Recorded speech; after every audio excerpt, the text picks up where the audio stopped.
What's up, my comic comrades? Today we jump back into Tom Taylor's Nightwing story with issues 82 and 83. We last left off with issue 81, where it was revealed that Melinda Zuko, Bloodhaven's new mayor, is working for Blockbuster and claimed to be Dick Grayson's sister. Many of you are eager to find out if that's really true. Well, worry not, my comic comrades. You're about to find out as we jump headfirst into issue 82. But if you want to catch yourself up before we do that, be sure to check out our Nightwing videos covering issues 78 and 79 and 80 and 81. You can find links for those right here. On a separate but awesome note, we also want to let you know that our recent podcast covers all of our thoughts on Marvel's new Eternals movie. We had plenty to say about it, and it's definitely not spoiler free. So if that tickles your fancy, you can find that episode right here. But enough about that. Now let's start talking about Nightwing 82 and 83.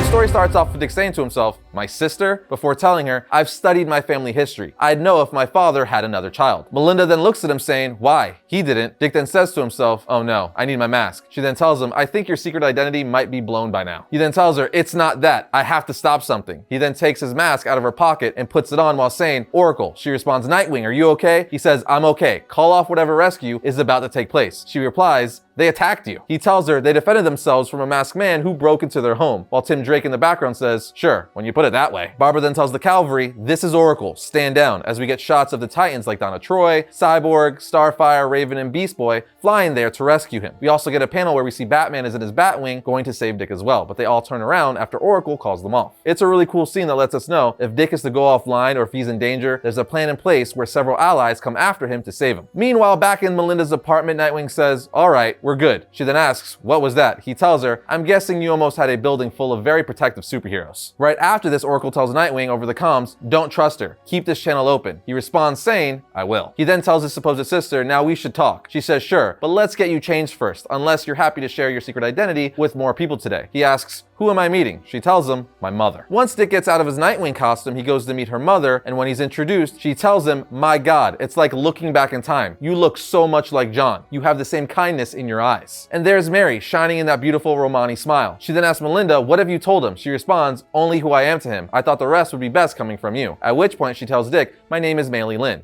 Please sit," as she tells him about her past with his father. We learned that when she was 23 years old, she was bought via human trafficking by Tony Zuko. She tells Dick, "Tony Zuko was violent and possessive, but I had no interest in being possessed. And one night he took me to the circus where I saw an opportunity and took it," as we see her running away from him. We then see Tony looking for her around the outside of the circus, at which point a young John Grayson comes out of his trailer saying, "I'm sorry, sir. Can I help you?" Tony says, "I know she ran this way." John replies, "I don't know who you're looking for," which causes Tony to pull out a gun on him saying, "You lying to me, kid?" John says, "Whoa." At this point, Mary comes out, Dick's future mother, to assist John. John says, "It's okay, Mary, this guy isn't gonna hurt anyone," as John knocks the gun out of Tony's hand, with Mary using her acrobatics to kick Tony in the face. After the two tag team him, Mr. Haley arrives saying, "The circus is closing for the night, sir. What do you want?" Tony tells Mr. Haley that he's just looking for his wife. Mary and John say, "She ran away from you, but you seem like such a catch. Who could resist the combination of rage and gun violence?" But Mr. Haley says, "None of us have seen her, so that's probably the end of it. I'm gonna have to ask you to leave, sir." But before Tony Zuko leaves, John gets him a stuffed teddy bear saying, "Please accept this oversized fluffy bear and all the condescension that goes with it." Once Zuko leaves, Mr. Haley asks John, "Is she in your trailer?" John responds, "Of course." Mr. Haley says, "Good man. Look after her." John then goes in to tell her, "It's all right. He's gone. You can come out now." She says, "Thank you. You risked your life for a stranger." He replies, "It's no big deal. I risk my life for strangers most days, and twice on Saturdays." He then tells her, "I'm John." She says, "Meili." He then asks her, "Do you have anywhere to go?" She replies, "I hadn't really thought that far ahead." He then says, "That's okay. We could always use more people with nowhere else to go." And with that, she joins Haley's circus. She goes on to tell Dick, "So I ran away from my abusive husband and joined the circus. It was the happiest time of my life. John and Mary were both so kind to me. Your parents saved me. They protected me. They showed me what life was supposed to be. Please understand, they weren't together yet, but it was only because John had put Mary on such a high pedestal. That he was oblivious she put him on one too. It would be a while till they stood on the highest pedestals together. John and I weren't involved long, just long enough." She goes on to say, "Tony found me when Haley Circus was touring in Star City, and he used all his charm to win me back, aka him and his thugs pulled her out of the trailer." Zuko, before leaving, puts a teddy bear back that Grayson gave him some time ago as a big middle finger and waits for John to see it, and when when he does, he hits him on the back of the head with his gun and breaks his hand by stomping on it. Maylee then says, I heard John looked for me, but Tony took me from Star City to Bloodhaven, and 6 months later, Melinda was born. Tony's ego wouldn't allow him to voice what he suspected, but he always knew the truth, and he got angrier. The next time I escaped, years later, he didn't try to stop me. He had already moved on. I brought Melinda to the circus to see John, but I found you, Dick. You all look so happy. After everything they did for me, they didn't deserve this, so I left. She continues to say, I was planning to come back one day, but before I found the courage, Tony killed them. We're then brought back into the present, where Dick says to himself, Zuko knew them. He targeted them. With Maylee saying, I'm so sorry for what happened, for what that cowardly abuser did to them, and to you. Dick responds, I'm sorry for what he did to both of us. Now we have to pause for a second because she just explained how Dick has a half-sister,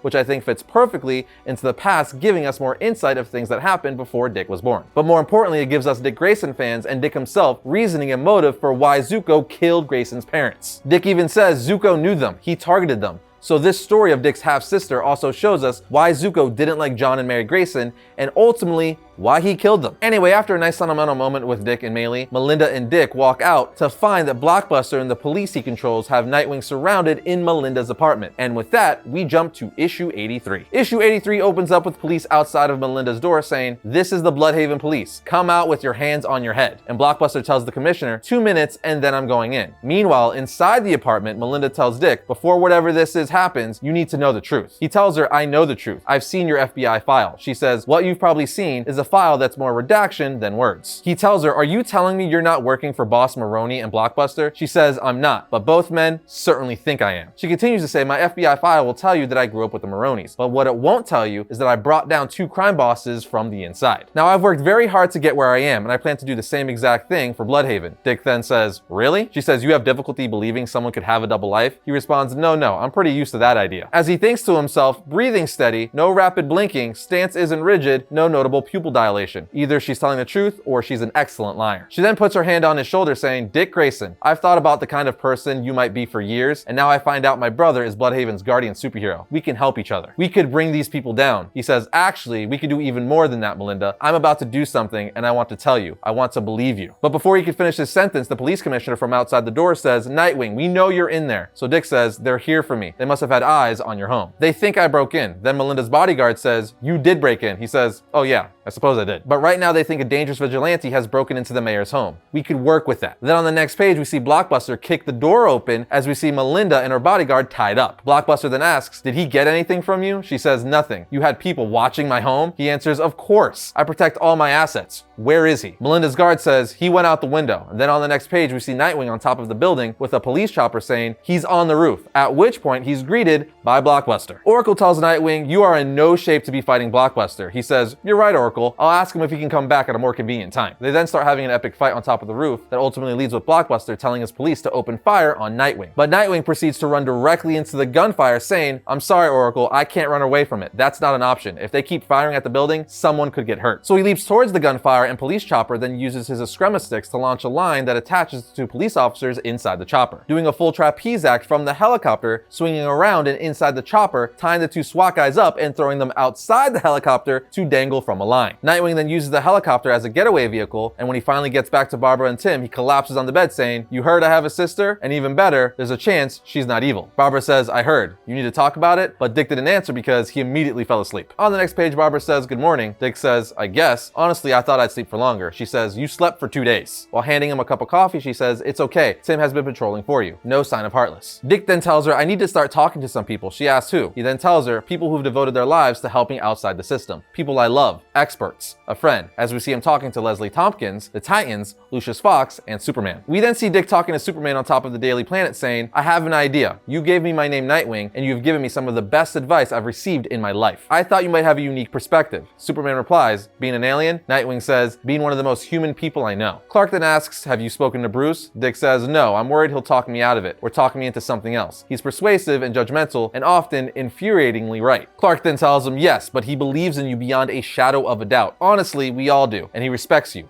call him. Dick then asks, can I just text him? He'll probably appreciate the non-personal touch. Clark then starts laughing, saying, that's true. For a man who has fearlessly stood up to Darkseid, Bruce will do a lot to avoid a conversation. Nightwing then says, Alfred left me a lot, but I don't think there's anything heroic about being a billionaire. Dick then tells Clark his idea, and Clark says, that's quite an idea. Dick then says, yeah, the thing is, I'm worried it's too small. Clark then tells him, it's not small, it's focused. The next morning, we see Dick inside of his apartment with a bunch of media outlets outside waiting for him. We find they're outside because he's about to make a big announcement, which is why he's going around talking to all of his friends and loved ones, wanting their advice. Barbara then tells him, you've talked this through for days. You know what you're doing. Do you know what you're gonna name it yet? He says, yeah. I do. Dick then says, Babs, before I go out there, I just wanted to say thanks for being here. There's absolutely no way I could have done this without your advice and your friendship and whatever happens next. But on the next page, we see her kissing him and then say, go get them, Boy Wonder. As Dick starts talking to the press and the media, he says, my name is Dick Grayson. I've just become a billionaire, but I don't believe any one person should have so much when so many have so little. So I'm giving it away. I decided to establish one of the world's largest self-sustaining foundations. And while there will be some programs helping and targeting areas elsewhere in the world, the bulk of this wealth will go directly to Bloodhaven. The foundation aims to work with Gotham City to ensure no one is living on the streets by this time next month. But that's just the first phase. I've seen money used for enforcement. I've seen the poorest and the most vulnerable blamed and punished rather than assisted. I want to try something different. I want to help. Desperate people do desperate things, and powerful people have preyed on these less fortunate and profited from them in the city. We aim to make those people obsolete. Too many good people have fallen in Bloodhaven. It's time we caught them. Today, we begin working on public and affordable housing, access to employment, prison rehabilitation, public transportation, free renewable energy, healthcare, and a guaranteed living wage. Today, we begin a program aimed at completely ending poverty in the city. Today, I announced the Alfred Pennyworth Foundation. We then see right after the speech, Jason, Steph, Tim, Damien, and Cass all congratulate him via text. He then gets a call and picks it up saying, hey, you usually don't call. As we see Batman on the other end saying,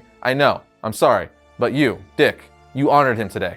Thank you, while looking at a picture of Alfred. It's actually a really sweet moment. But then on the final page of the issue, we see a mystery man staring at Dick's announcement on the news saying, Dick Grayson, he was my first. I owe him so much. He made me who I am today. But I have plans for Bloodhaven, and they really don't line up with Dick's vision here. I'll have to take his heart before he gives it to the city. As we see Heartless sitting down threatening Dick with shelves full of jarred hearts behind him. And with that, the issue ends. And there you have it, my comic comrades, issues 82 and 83 of Nightwing. What can I say? I'm continuing to really dig this series. I love how Tom Taylor is expanding Grayson's backstory, and I think it's headed in a really cool and unique direction. I also like how he's making Dick a hero in and outside of the costume, as he's literally giving away most of his money to help the less fortunate and overall just make the city a better place. So I'm super excited to see where it goes when we cover the next two issues on the channel. But as always, what do you guys think? We want to know your thoughts, so let us know down in the comments.